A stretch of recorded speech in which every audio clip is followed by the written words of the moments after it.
clearly we all know that Gypsy Rose Blanchard came out with her new book, My Time to Stand. And it was about pretty much what everyone expected, just a reiteration of what we already know. But since I read it, I want to tell you the biggest part that I seen in this book. And it was a brand new traumatic situation that Gypsy has said that Dee Dee done to her. And then I want to tell you why it's a lie. Let's get into it. And don't forget to like and share this video. So at this portion of the book, Gypsy is talking about how the date at the movies went horrible and Dee Dee was super mad and they drove home, and she begins to talk about something that happened afterward.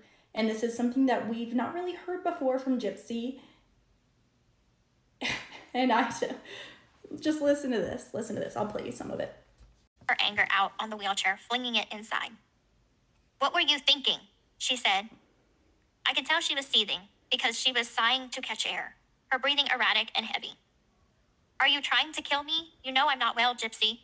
I swear if I die, it'll be you who killed me. No plans could save me now." I didn't know what my fate would be with Nick being far away again, and Mama more pissed off than ever. I closed my eyes and tried to calm myself with the thought of crushing Mama's oxy, the pain-killing powder, right into my feeding tube. Instant relief. When we got back home, she took the handles of my wheelchair, signaling that she would be pushing me to my destination. She walked us past the bald patch in the grass, where the cursed mason jar was buried, and brought me to the shed. When we were first given the Habitat for Humanity house, the program workers found out that I wished for a playhouse. So they painted the shed the same pink color as our house and made it look like a miniature version. A playhouse just for Gypsy. Except I never went out there. For one thing, my mother never let me outside. There was never a moment during the day when Mama would ever say, "Let's get outside and get some sun on our face." Never. Second, I'm afraid of bugs, and bugs were everywhere in the shed. The shed might have looked like a mini house, but the inside floor was made of dirt, where slugs and fire ants, and worse, spiders lived. As dust blanketed the sky, the temperature dipped, and I was officially freaked out. Through a minefield. "Mama, what are we doing?" "You can't be trusted," she said, her mind well made up. "Get in." "No, stop, Mama." My sobs failed to penetrate, bring her back to this world.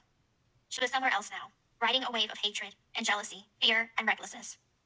She pushed me into the shed. "Get out of the chair," she said.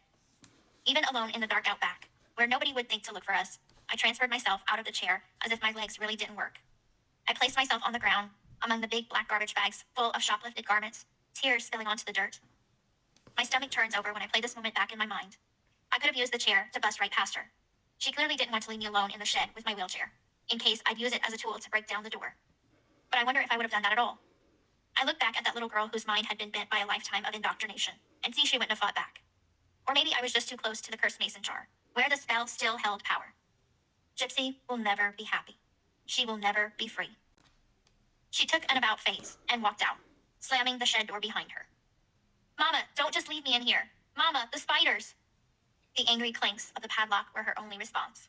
Her telepathic messages. She always said we were connected in a special way. Plus, she had powers. "Come get me. Come get me. Come get me."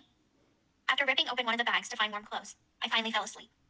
My telepathic messages worked, but not in the way I expected. I had a dream in which Dad and Christy were cooking in the kitchen of the little blue house.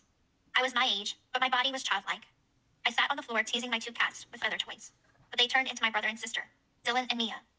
I was so happy, but so mad at them at the same time. I didn't know them, even though I did. Then suddenly, I'm at a police station with these really nice people wrapping blankets around me. Christy and Dad were there talking to a detective. Christy was crying, even though she looked happy. The detective and the nice people with blankets met with all of us in a room. They were introducing me to Christy and Dad because in my dream, I didn't know them, even get to tell me that Christy and Dad had been looking for me all my life. "Gypsy, we have to let you know that Dee Dee is not your real mother. Christy is." The police station transformed into an open park. Now, I was skipping around Disney World. It's really interesting that for such a traumatic experience, she don't even know what the shed looks like in a house that she lived in for years. Like, you're gonna get the color wrong. You're gonna say it doesn't have a normal floor. That's clearly not dirt in the pictures. And let me just remind you of a couple instances that she actually texted Nick in those few days prior to the big event. Out of the blue, she texted him and was like, "I'm just letting you know my phobia. It's bugs and spiders. I always feel like crap after I freak out on you because I get caught in the middle." This is just a random moment after she literally blew up on Nick for no reason. And then Nick responded in spiders. That's also something harmless to you most of the time. Ha ha. Oh, hun. Just kidding. Sorry, I'm blind. It's just my fears, hun. So you take your little creepy buggy friends and escort them out of the house. He said, exactly, dear. And then a couple days later, this is what happened. Hi, darling. I'm so sorry I didn't say goodnight. I was made to sleep on the front porch with bugs. So she just so coincidentally mentioned her phobia to Nicholas Godejohn a few days prior, and then all of a sudden, oh, my mom made me sleep on the front porch with the bugs. Which, I mean, obviously, it being Nick, he couldn't rationalize or realize that she could have easily ran away that night.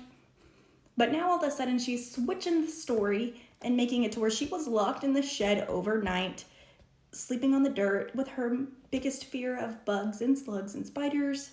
Even though in the beginning of the book, she states that she put in her Christian dating profile that she was a lover of nature and animals, but the closest that she ever got was to just being outside in the backyard. And then she also says she wasn't allowed in the backyard, which we obviously know is not true because we've seen that video of her walking around showing Nick the best place for them to get together. So the text messaging then was used solely to reconfirm Nick's idea that Dee Dee is a bad person and making Gypsy sleep outside with her biggest phobia. He was able to make that connection because she had just literally brought it up a couple days prior. And I also want to say, how weird is it that she was like having that dream, allegedly, that she was with her real family, Christy and Rod. That is weird. That is strange behavior. For her to be like, that's not your real mom, Christy and Rod. I told y'all, this was never about wanting the Dee Dee. Like, as some people think, this was about her dad. Everything was relating back to her dad. She didn't really care about Christy. She's using Christy. She don't view her as a mom. She wants her dad. That's why she was so angry at Mia, because she was jealous. She wanted that family. Christy took that family from her, and so Dee Dee was in the way. She had to get rid of her because she wanted to be with her dad, who abandoned her. And it's almost laughable the amount of times that Gypsy was talking about doing substances in the book, saying that she, escalated in her usage from swallowing to crushing them up and then putting them directly in her feeding tube, as if they're not going to the literal same place in the stomach, so it's not going straight to the bloodstream. Tell me you've never done anything without telling me you've never done anything. And when she was describing the withdrawals that she went through, it was like the flu-like symptoms. Ask anybody who's ever been through withdrawal, they will never say, it's like flu-like symptoms. No. They are very descriptive in what they say, okay? I'll tell you that. It's honestly a joke. I mean, maybe if she crushed him up, it might be a slightly quicker thing, but not really. It's not like you're doing that or, whatever. Not the same. That is straight to the bloodstream. This whole thing was weird, and the fact that she decided to just make up this whole random traumatic experience and then couldn't even remember these key details. That's why they say if you're telling a lie, you have to remember the details. But if you're telling the truth, it comes naturally. So the fact that I couldn't even count the amount of lies that she was telling in the book, and it's so crazy to me that nobody even back-checked her. That's wild. But this was just a whole new experience that she said she had with Dee Dee. Pretty much everything else was just a reiteration, but this one stood out to me big time because what?